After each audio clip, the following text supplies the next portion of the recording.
in the beginning of the day, I was describing that once you get your idea for the product and you're ready to launch it, the next critical phase is to get your organization aligned with that idea so that the leadership and the organization can make the necessary changes to really launch that as a product.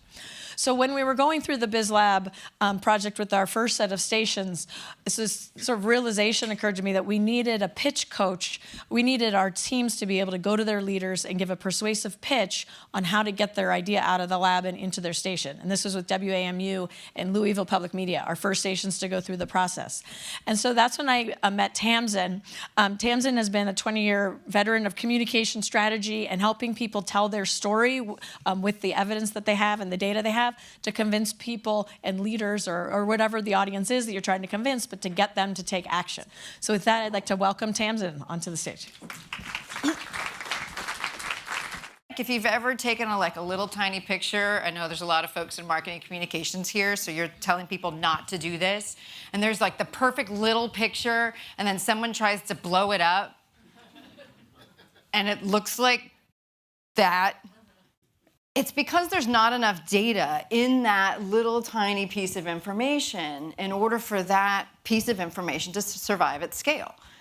And that one little piece is everything we're going to be talking about today on how to get the green light for your ideas, how to get people to say yes once you've got an amazing idea. And as Sherry was talking about, how do we get it out into the world so that it is not only making revenue, but it's having the impact that you want it to have. The answer, I'm going to tell you right up front, is going to be to script the story, but not the once upon a time there was a girl named Dorothy in Kansas kind of story. We're going to be talking together about how to script the story that someone will tell themselves about your idea. The story they will tell themselves and other people about why it's the right idea and the right thing to do going forward. And this was an exercise that we did in our coaching sessions, at the beginning of our coaching sessions with the teams.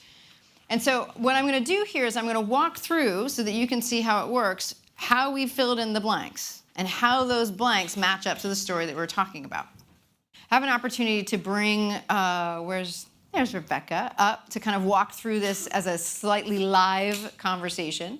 So the first question is, what is the project that you are talking about right now? I want to make a podcast about Market Basket. Like Market Basket that... Market Basket, the grocery store chain. Really? I want to make a podcast about Market Basket. Love that. Okay. Don't steal my idea. All right, so we're doing you want an idea for the Market Basket podcast. Yep. So those of you who are not here from the Boston area, like I say, I didn't grow up in Boston. I have lived here now for a long time, long enough to have a Bostonian alter ego that I named Karen O'Sullivan. She loves Market Basket. So Market Basket is a Market Basket is a beloved brand that was the center of a really big news story in New England in 2014 when the entire pretty much staff of this multi-state, multi-store chain walked off their jobs to defend their boss who had been fired from the company. It is a discount grocery store chain with an incredibly diverse set of customers and where some of the most interesting things happen in New England. That's right. That's right. Okay, so who are you talking to? So if you're putting together one of these cases, one of the first important people, who is it for? So who are you talking to? This would be senior business leadership at my station. Okay. So senior biz leadership. Mm-hmm. And what is a question, so I'm just going to write this down as a goal right now, but what is a question that they have that you feel that it, and it's not going to be about the podcast necessarily, but what's a question that you feel that they have, something they're looking for, something they want, a problem they're trying to solve, that you feel the Market Basket podcast is going to help them solve? How does it fit in our mission, and how do we monetize it? Okay. So I'm going to, so how does it? Mission is where they'd start, yeah. How does it serve the mission, right? Or how do we monetize? Now, there's a way to think about this too, which is one. Oh, can I add one more? Yeah. What are we not going to do? How much the resourcing cost, and what won't we do? Okay.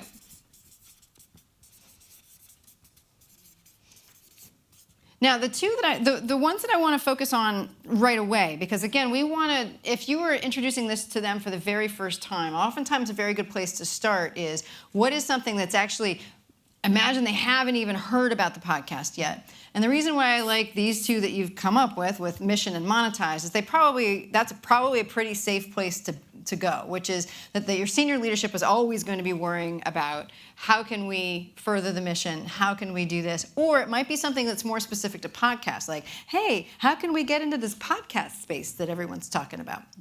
In a powerful way. Or it can be like some of our teams were talking about, how can we what are the things that we can do to start accessing new audiences in different ways? Or what's a different way for us to leverage the production of our news and editorial teams in such a way that more people see them, right?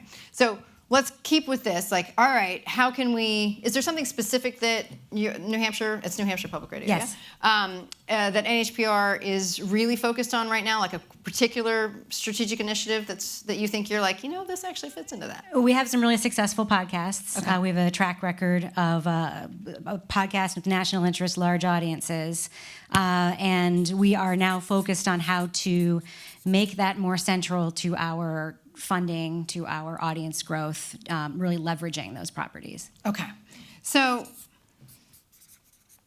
I like that one. How can we, my writing up here is going to be mostly impressionistic, just warning you. How can we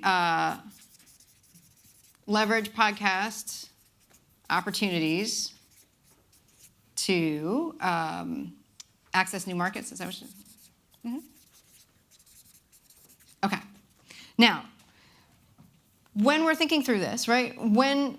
So it's going to be very tempting for them when they're thinking through all of these things or these questions initially. Where would they tend to focus in those answers? Known NHPR listeners and donors and sponsors and major donors. So the sort of,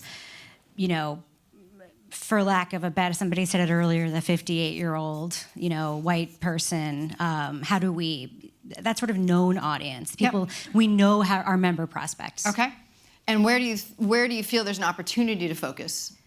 I think that there is already a robust and rabid and diverse audience for the brand, that's sort of the lens through which we'll tell these stories, that may never know, listen to, or care about public radio, but that doesn't mean we can't do journalism for and about them and or ask them for money. Okay. So, and we can shorten that, and this is a great way to do it if you're thinking through kind of this problem of perspective, as I like to call it. What are they focused on more than something else? Is to find kind of natural pairs. So it's natural for us to kind of think about podcasts and accessing new audiences through the lens of who we know already supports us. And yet there's a much larger population of folks that are out there that probably share the same values who don't yet support us. So that's a new lens to look through, right? So that's duck, bunny. See how we're doing that? Okay. What is it that you believe about this new audience, these other audiences, that you feel is really important about why it's important to focus on that kind of unknown audience right now? I think it's a way to look at our traditional public radio beats through a relatable lens, that the frame of Market Basket will attract people to listen to, read, support the project, but it's also going to resonate, with existing audience. It'll be about income inequality. It will be about labor. It'll be about immigration. It'll be about many of the things we're focusing on already. But the relatable frame is what will draw the audience in. So I like this idea of the relatable frame, and I think what we're looking for here is something that is kind of what lies beneath this, which is kind of almost like a fundamental value that people can agree with. It was very much like with the LRN when we came up and said, well, the more people who see it, the more impact it will have. Right. And what I'm hearing you say is something very similar along the lines of, whether known or unknown, people connect with what they care about, right? So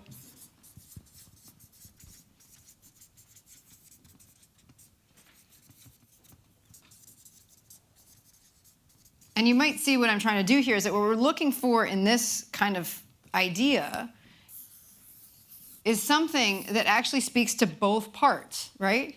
Because what I know you're trying to do is argue that this podcast, just as you did as you were talking there, was to say this podcast actually is going to appeal to both of these groups. Because at one level, we're going to be appealing to this other group about a story that they knew and about a brand that they love. And with our known audience, it's going to be talking to values, missions, concepts they really care about and they want to know more about, income inequality, all of those kinds of things. All right, so that's why your answer is to? My answer is to, we're at that part of the frame. We are. So my answer is to begin. I mean, this is the part where we talk about like what I want to do, right?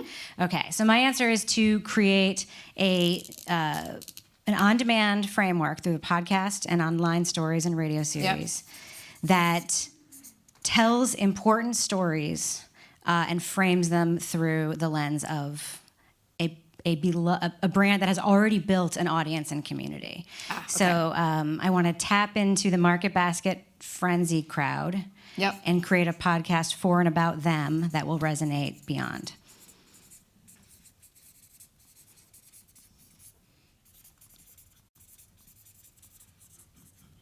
Okay. So, and I hear in that, tell me if you hear something different, that familiar brands and values, you want to talk about familiar brands and values with an unfamiliar audience. That's right.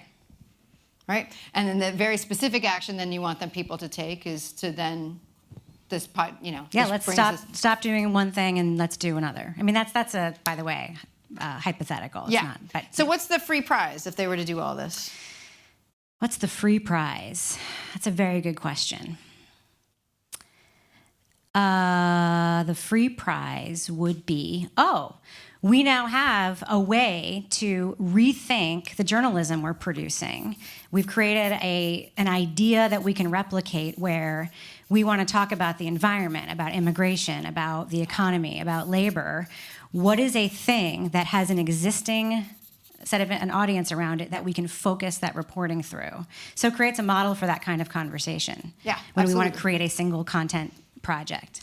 So very similar in a lot of ways to LRN. We said, well, this is a repeatable model that we can use around other areas. Right. So you see that there's more work to do here, but just in that framework, just by thinking through this, who are we talking to? What's a question that they're asking right now?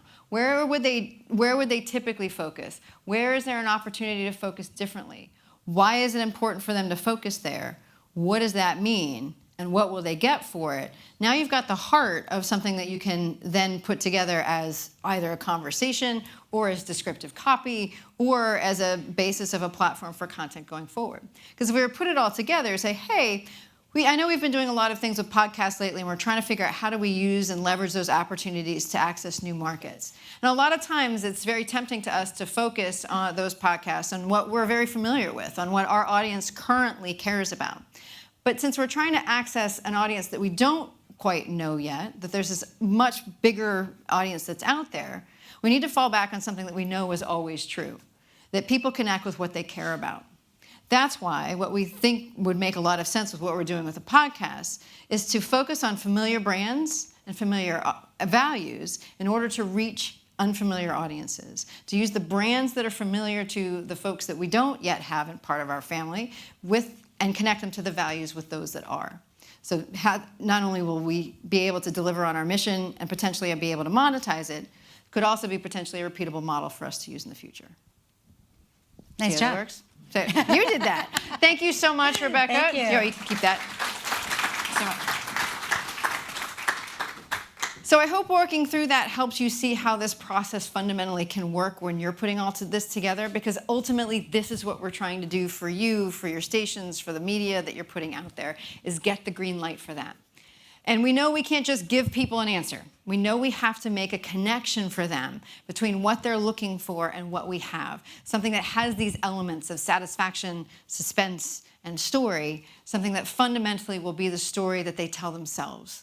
So what we do to do that is we need to build their case for change. And today now you have a tool that you're about to go use and work on so that you can script that story that they'll tell themselves, and ultimately the one that you'll tell them, they'll tell themselves, and they'll tell other people. And my best wishes for succeeding in that final round. Thank you very, very much for